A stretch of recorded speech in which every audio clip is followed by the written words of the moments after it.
Spencer Rattler on being named the starter in the offensive line. Saints training camp 2025. Ladies and gentlemen, Spencer Rattler was named the starting quarterback for the New Orleans Saints for their first preseason game against the Chargers in just a few hours. All right, I'm releasing this video on a Sunday morning while everyone gets fired up. Remember, if the game hasn't started yet, I am live streaming it on Twitch, Twitter, and this YouTube channel right here. So if you're watching the game, go ahead and get involved there. Ladies and gentlemen, the Rat Daddy. Let's see what he's got to say. A few hours, or maybe a few minutes, who knows, after being told he'd be the starting quarterback. It was today. Felt like it was a good day. You know, always good to get out here, getting those scrimmage type scenarios and get in and out the huddle, you know, work the little kinks out and, you know, try to get some plays down the field and move the ball. I feel like, you know, all offensive groups did pretty good today. Kellen told us that you were going to be starting for the preseason game. It was communicated to you, it sounds like, before practice today, but just, you know, tell us a little bit of the feel of getting the nod, like all that. Yeah, super excited, you know, awesome opportunity, excited to get out there with the guys and, you know, try to play some clean ball, try to score some points and have some fun with the guys out there.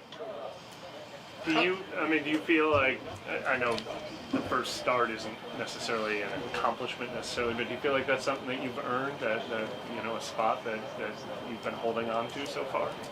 You know, I just try to control what I can, you know, throughout camp, play my best, and, you know, whatever order, whatever happens, you know. Obviously excited to get to start the game and, you know, always want to, you know, start out on that way, but, you know, feel like it's been a good camp, feel like the guys have looked great, and I know we're all just excited to get out there and play somebody new and get it. Strictly from like a psychological standpoint, it is equally, I would say it's harder in Spencer's situation than Tyler Shuck's. Because Shuck now knows, all right, I just have to let it rip. Like, Shuck is almost playing with house money.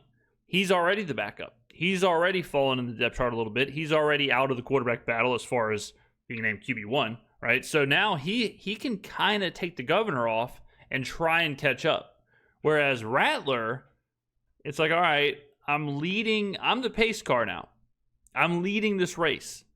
But if I screw up, more than likely, I'm going to get passed. If I don't do enough, more than likely, I'll get passed.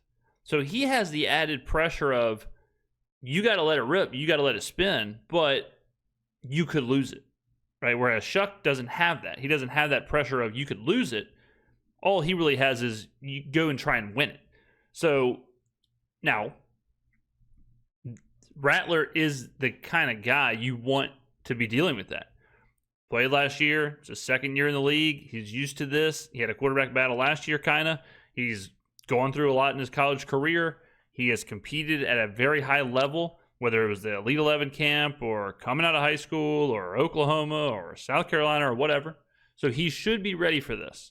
But it brings its own challenges to be named starter, just like it brings challenges to be named the backup.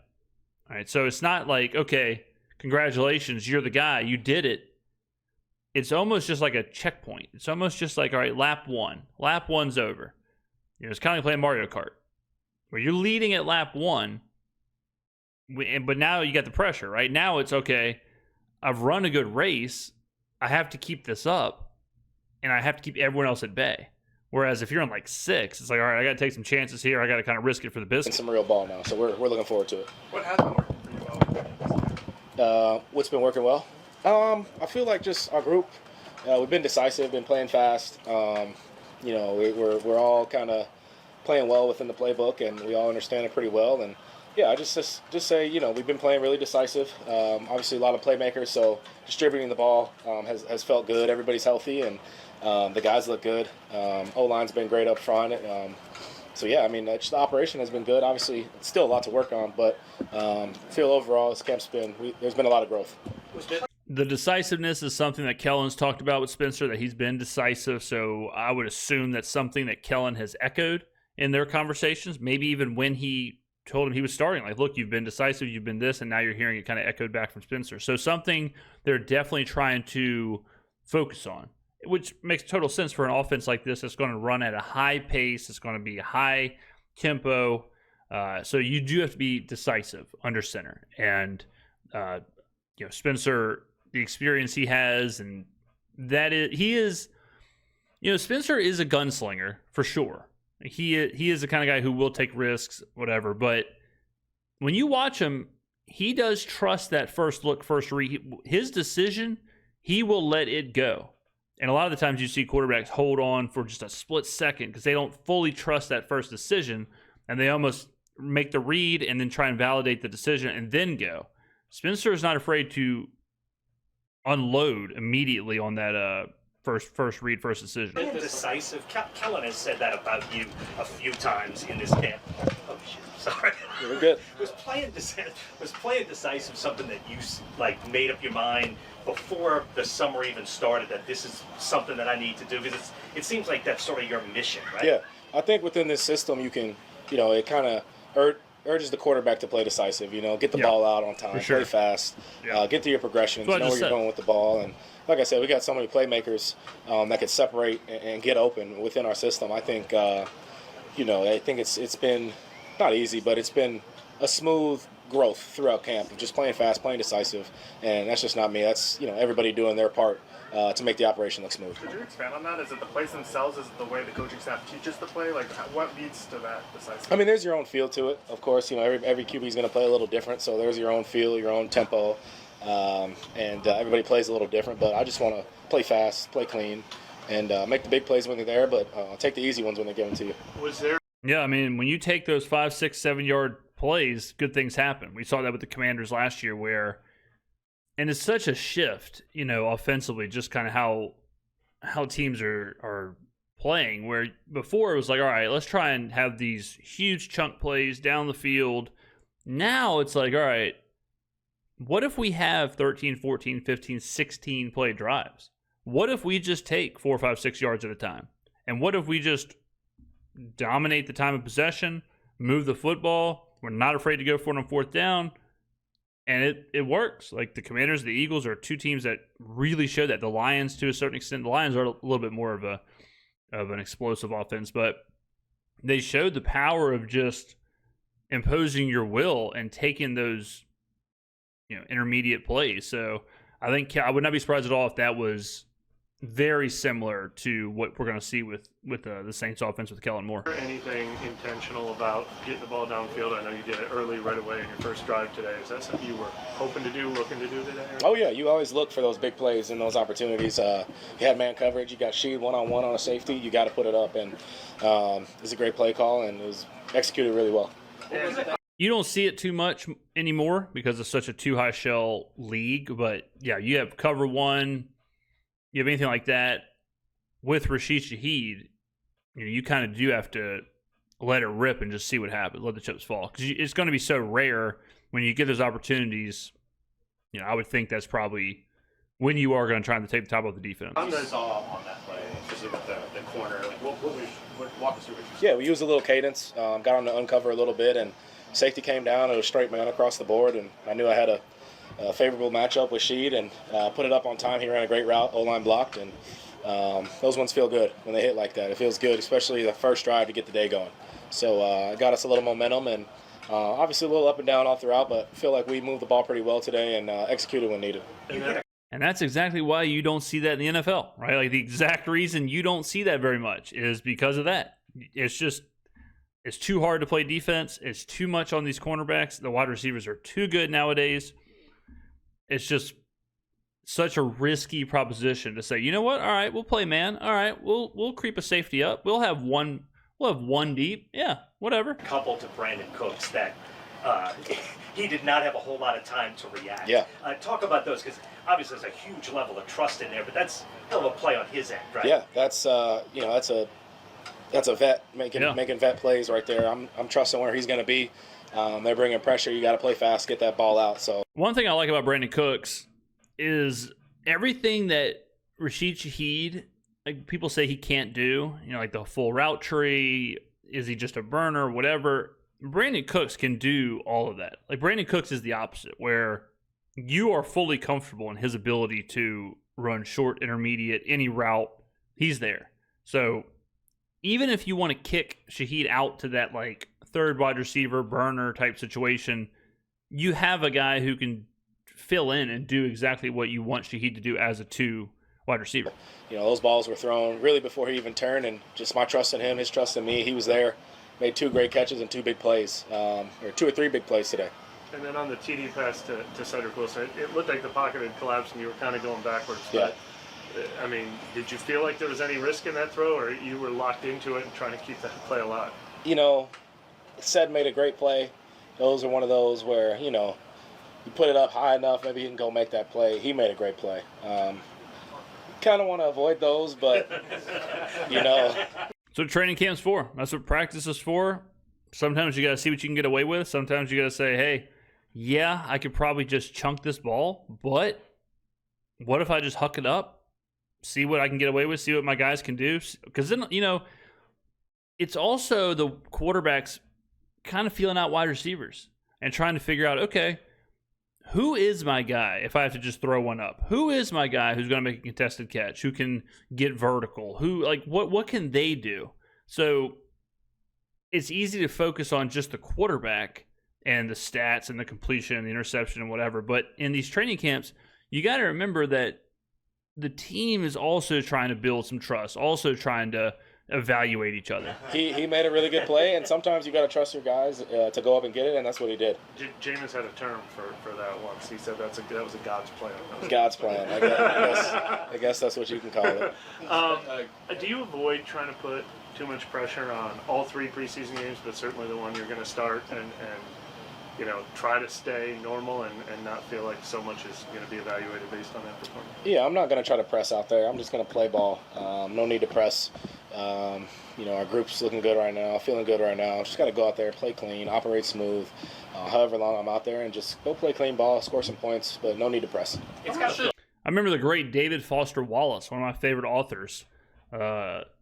He talked about sometimes in life you have to just take it second by second. And if you look at it, you know, what am I doing with my life? What am I doing this year? What's my life going to be like in 5 years, 10 years? It can be really overwhelming. And it can kind of frustrate you, and you can feel like you're never getting anywhere or whatever. But if you think second to second, minute by minute, hour by hour, meal to meal, day to day, whatever works for you, things seem a little bit more like it's a little bit real. Like, okay, I can do this. I can get from lunch to dinner. I can get from 2 o'clock to 3 o'clock. I can focus on that and not see this big grand picture.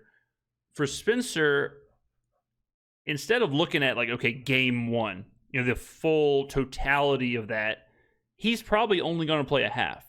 So it sounds like, okay, he's quarterback 1 starting game 1, but you break that down, you're playing a half. You break that down, you're playing the first quarter, the second quarter, you break that down, you're probably playing 5 possessions, 6 possessions, like however it plays out. You break that down, you're probably throwing the ball 13, 14 times. You know, like, okay, quarterback 1, game 1, day 1, week 1, preseason, all that sounds crazy. Go out there, execute 15 passes. You know, go out there, execute, take it drive by drive. If you do it by that, as a fan and a player, it eliminates some of this where everything is so microscopic and everything is there's so much pressure on every single detail. So I think Spencer understands that. I think he'll handle it that way. I think it's being made more by the media and by analysts than it really is. In reality, it's a half of football in a preseason game. You know. Nice though to get that shot, right? To get that first shot, to get that first. It's got a validation of all the work and all that. It's got to feel nice, right? You know, it is what it is, really. Each chance you get to go on the field, it's a great time. You know, you get to go out there and show what you got, and get to go out there with the guys. So, starting, not starting, it's fun to be out there, regardless. You know. How much do you feel like you're playing the preseason last year? Like, obviously they turned you and Derek went down. Like, how much do you think your performance in those games gave the coaching staff the time to come?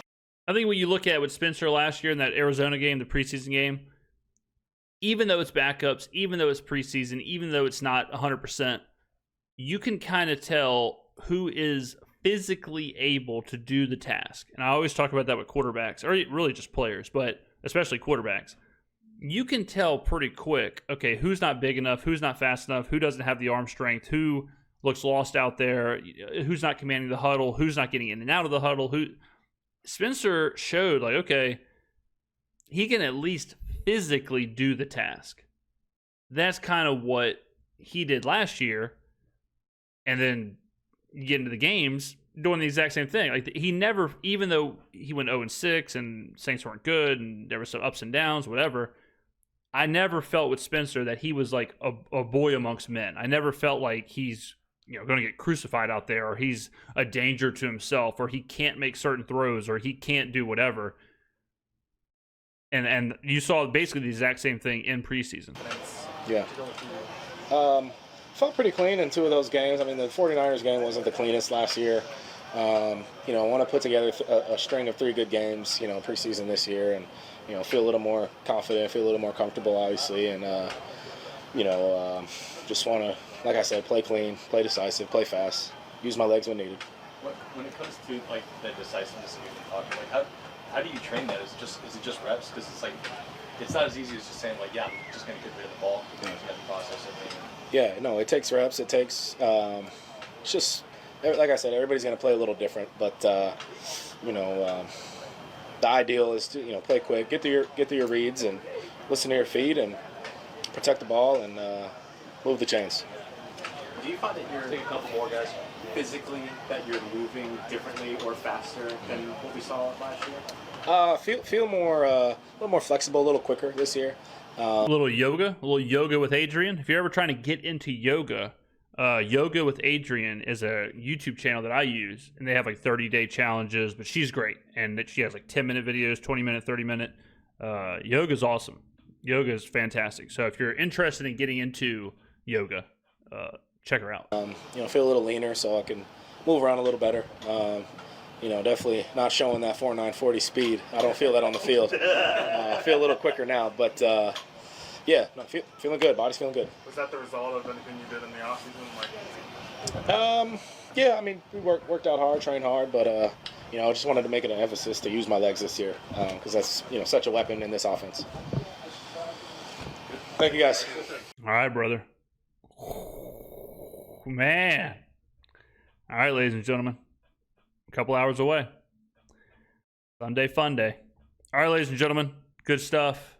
Thank you for watching. I will see you in the next video, or I'll see you at the live stream.